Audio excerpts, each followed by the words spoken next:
बातमी मस्साजोगमधून आहे। मस्साजोगचे ग्रामस्थ आजपासून अन्नत्याग आंदोलन करणार आहेत। सकाळी 10 वाजल्यापासून अन्नत्याग आंदोलनाला सुरुवात होणार आहे। बीडमधले मस्साजोगचे ग्रामस्थ आता संतोष देशमुख हत्येप्रकरणी 7 मागण्यांसाठी आजपासून आंदोलन करतायत। मनोज जरांगे आज मस्साजोगमधील आंदोलकांची भेट घेणार आहेत।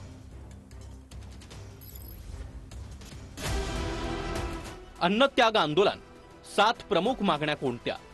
केजचे तत्कालीन पीआय प्रशांत महाजन आणि पीएसआय राजेश पाटलांना बडतर्फ करून सहआरोपी करा। फरार आरोपी कृष्णा आंधळेला अटक करा। सरकारी वकील म्हणून उज्ज्वल निकम यांची नियुक्ती करा। प्रकरण जलदगती न्यायालयामध्ये चालवा।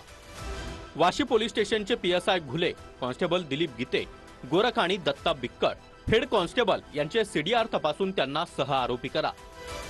आरोपींना फरार करण्यास मदत करणारे संभाजी वायबसे दाम्पत्य, बालाजी तांदळे, संजय केदार, सारंग आंधळे यांची चौकशी करून त्यांना तात्काळ सहआरोपी करा। घटना घडल्यानंतर संतोष देशमुखांचा मृतदेह केज रुग्णालयात नेण्याऐवजी पीएसआय राजेश पाटील यांनी कळमकडे कोणाच्या सांगण्यावरून वळवला याची चौकशी करा।